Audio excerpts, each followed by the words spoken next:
Hey guys, welcome back to an exciting tutorial from creatingtracks.com.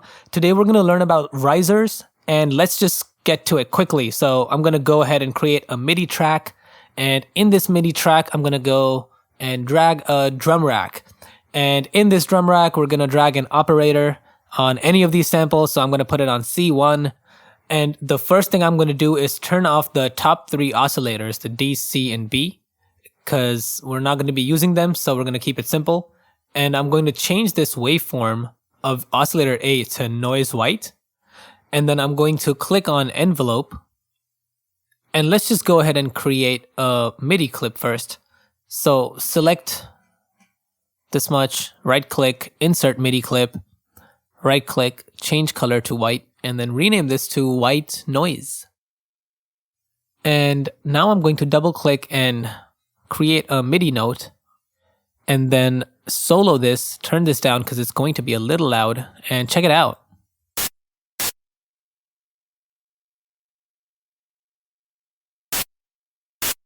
I mean, what else can you ask for? This is Grammy award-winning material. So without wasting more time, let's go ahead and increase our release to about 30 seconds, 32 seconds, 32,000 milliseconds. And I'm going to click on this filter tab and turn the frequency down to around 2000 hertz, 2 kilohertz, and bring the resonance down to about 0.73. That's fine. And then we'll do the same thing with our release that we did with our oscillator tab. So it's 32 seconds here. So I'm going to double click on the release and then type in 32000, which is 32,000 milliseconds, which is 32 seconds. And let's check it out. So obviously that does not sound beautiful at all. We're gonna make a lot more changes to this. So I'm gonna click on this square right here and on the filter tab, not on the oscillator tab, but on this filter tab, and then click on it, drag it all the way to the top, bring it all the way to the front.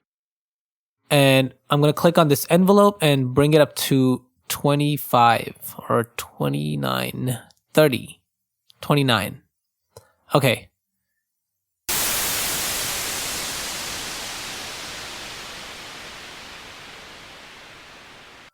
And that still sounds a bit bassy. So what we're going to do is change this in this filter tab, change the low SVF to band 24 dB.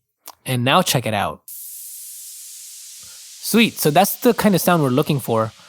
And it's still low in volume, so we're gonna turn up the volume over here and make sure that our levels are healthy over here in this VU meter. So that looks pretty good. And I'm going to just leave it this way for now. And what we're gonna do is we're gonna right click on this MIDI track and freeze it, and then right click and flatten it. And that leaves us with this beautiful waveform right here. And I'm going to double click on this waveform, unwarp it. And this just sounds like the same thing that we had before. And make sure you turn your speakers down now because I'm about to play the whole beat and it's going to get a little loud. So turn your speakers down now. And let's go.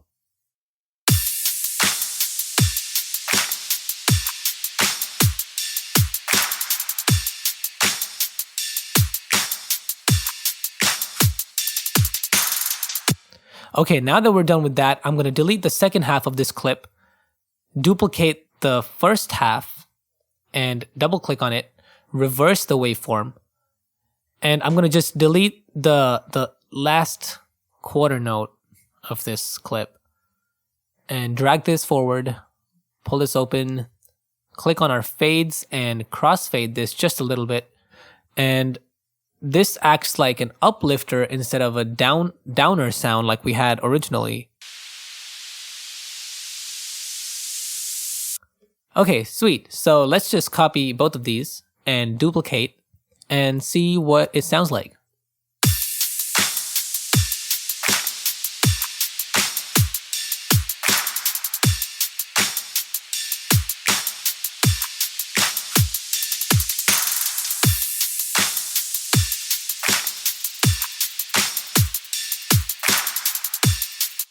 All right, so I think there's too much high end or high frequencies in both of these hi-hats and white noise.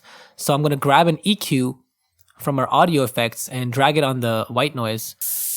And you can see that it's a little too high over here, or at least for my personal preference. So I'm going to pull this down and bring this down a bit more. And I'm going to grab a reverb and let the settings mostly be the same way, but bring the wetness down to about 40% and decay time to around 2.5 to 3 seconds. And then I'm going to bring the room size down to about 43. And here's before reverb. And here's after. So it gives it a sense of room and a little more depth. And the next thing I'm going to do is grab an EQ, not a reverb, and EQ. And then I'm going to raise the frequencies that we pulled down earlier. And you can keep messing with these EQs based on your personal preference, but I like it this way, and here's what we have so far. I'm going to unsolo this.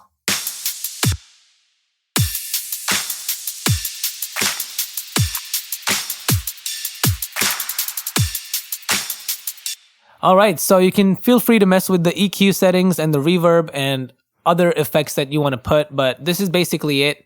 I hope you enjoyed this tutorial. Definitely stay tuned for more. Until next week.